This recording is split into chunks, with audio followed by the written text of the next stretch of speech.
we have a caller. Caller, you're on the air. What's your name, number, where you calling from? Well, not your Oh, number. it's Bobby. What's your name and Hi, where you hello. calling from? How are Hi. you? How are you? Good, good. You know, there's a certain amount of data. I do like big data at work, Okay. and so this election made something like incredibly clear to me.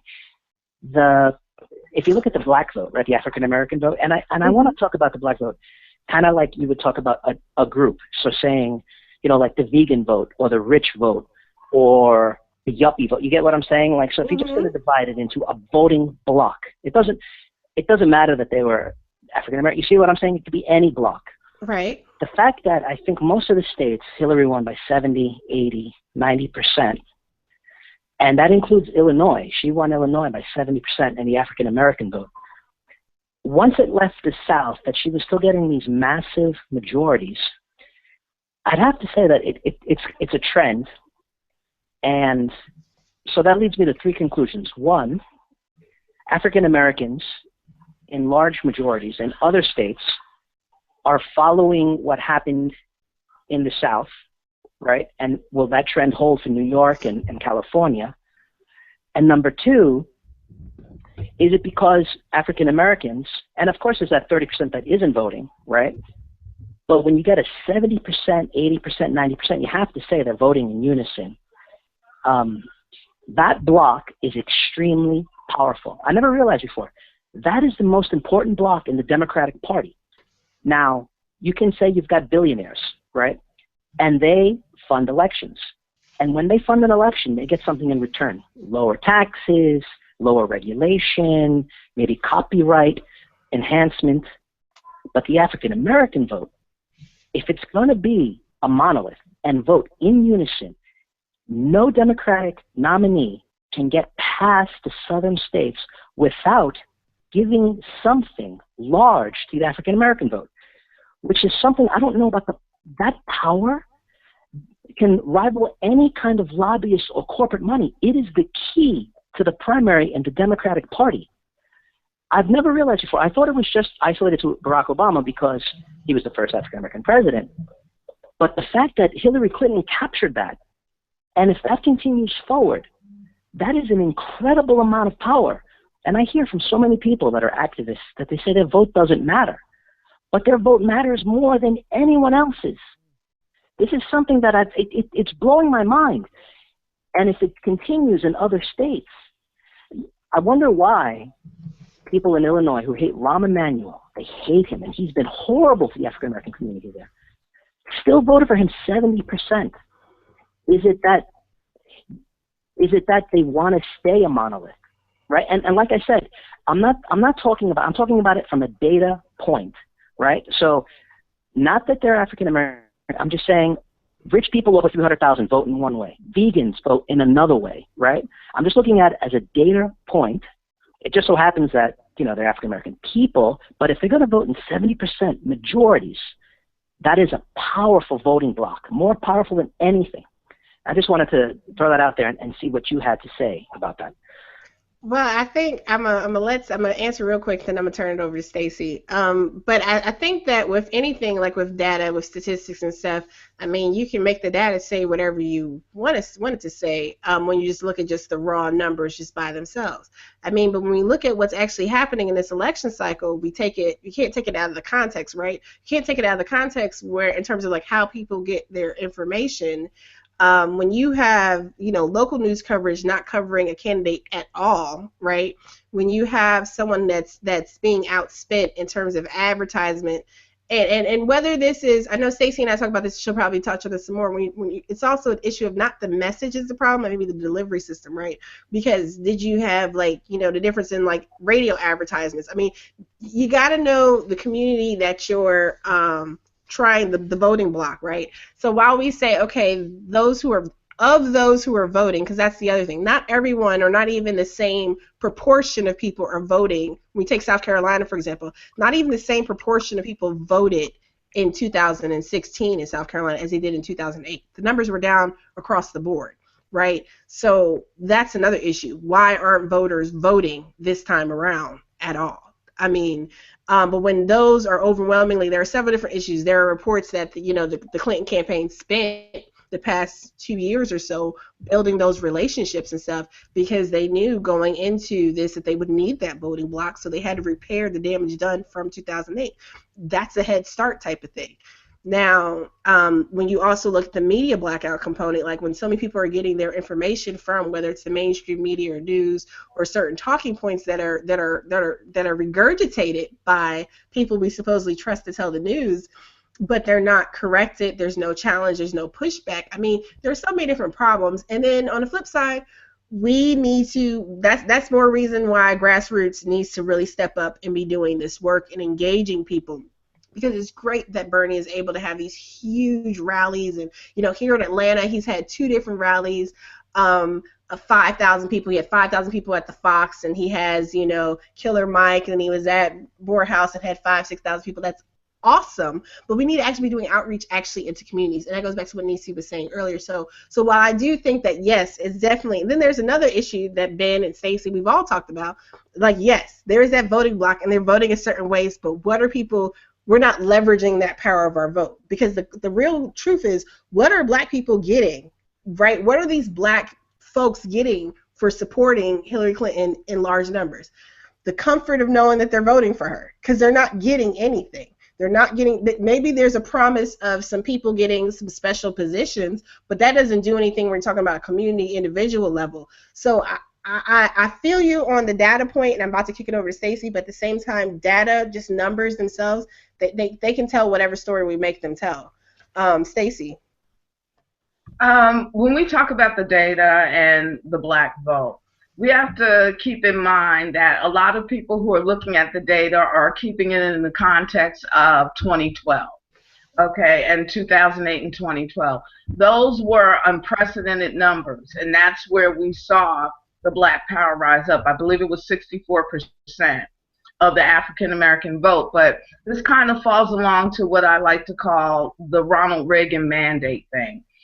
Ronald Reagan claims he won by a mandate, but it was a percentage of a percentage of a percentage that voted for him. When you see these numbers touting 80% of the black vote, this is 80% of those registered voters who actually came out to vote.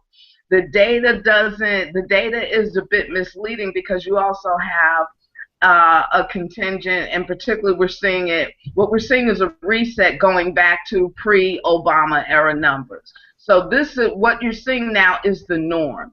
Yes, the black vote is influential, but it is not as influential in this election than it was in 08 or 12 because we are not voting at those same numbers. I believe the vote dropped off like 30% across the board. So when they throw out, well, she won 80% of the black vote, you won 80% of a shrinking slice of pie. So, and this is, part of the campaigns, this is, psychological ops. So it's intended to psych you out. And the black vote is very peculiar in how it operates. It is not monolithic. And we're seeing that now. Clearly there are splits in it, but people, in order to help, you have to understand our mindset and how we think. And the black community, usually our traditional delivery service, it came out of the civil rights movement. It was the black church. The black church is what delivers those votes. And these organizations like the NAACP, the SCLC, those are the mechanisms that traditionally have turned out the vote. Those organizations, their memberships are declining. Black church, not many young people are going to church, and so it is, they are able to command a vote, but it's a shrinking size that's coming out. So it's kind of interesting when we talk about the black vote, what exactly are we talking about? And don't let the numbers psych you out, because like I said, we're fighting over a particular slice of pie. But it is important, but don't forget there's another group of the demographics out there that will overshadow the black vote. So combined together will be a juggernaut, the Latino vote. That's the voting bloc that people really need to keep their eyes on, and what we're going to see in the South. So It's, the data, it's good to look at the data, but you have to keep it in context of what you're actually looking at.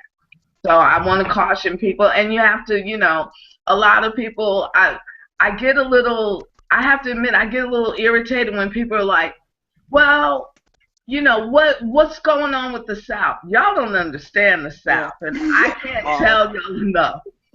We are not called the Dirty South for a reason. There's a good reason we're called that. It is dirty down here, and this is, what you saw in the South was old school hardball politics. It's nasty. It has nothing to do with the right. It is all about winning. And when you see, Kasim Reed beating his chest, she's going to dominate Georgia, you knew something was in. And so what we saw was the traditional, and the black vote in the South is the Bible Belt, the church. So what we saw was it doing its thing. And I don't, like Noah said, I don't think the problem is with the message. The problem is the delivery system. But that's where we come in. Us Bernie supporters, we have to make up that deficit. And that's why getting involved is so important. This is why talking to your communities, no matter what community you rep with, because while we're focusing on the black vote, we're also seeing white male Democrats who are crossing over and voting for Trump. Yeah. So, while we're focusing on, well, what's wrong with the black vote? We also have to, there are problems in all communities. We're seeing Latinos who are voting for Trump, although it's small. But, it just goes to show the community that you connect with the most, that's who you need to be talking to. You've got Bernie's message down pat. Go talk to them. But I have to urge people, stop freaking out about the black vote. My brothers and sisters up in the North, I think they're not particularly ingrained in the system as we are here in the South. I'm really hoping to see a different result than what we saw here. But, yeah, people need to just calm down about the black vote because y'all stressing us out. Well, and also remember, too, it's a difference, right? Like, she may be winning overwhelmingly, but he's winning all young people. So everyone 40, 45 and under, black, white, Asian, it don't matter. He's winning. And another block that we don't talk about are Asian and Pacific Islander, that whole group, too. Bernie has done well with that block. Bernie's been doing well with Latinos. Bernie's done well with Arab Americans. I mean, there are all these other groups. So when he gets painted as a white person only candidate in the black vote, I mean, we're overlooking a lot of stuff. And it is interesting, but I really do think that we need to continue to look at how we're engaging, what the message is. Nisi, did you want to add in anything? Anything I want to add on, like you said, the relationship, politics in the South is dirty. She's right. Hillary kept saying for, I don't know, months and months, I'm not sure if I'm going to be running. I don't know if I'm going to be running for. She was in South Carolina building relationships. So as she's saying, I'm not going to be running, she had already spoke with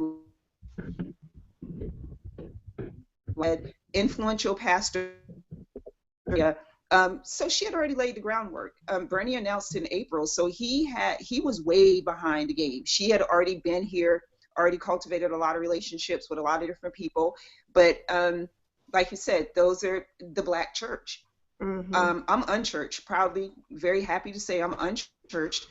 So yeah, I wouldn't have been one of those folks that she would have fact. So here in South Carolina, what we noticed, 50 and above black women, they were squarely in her court.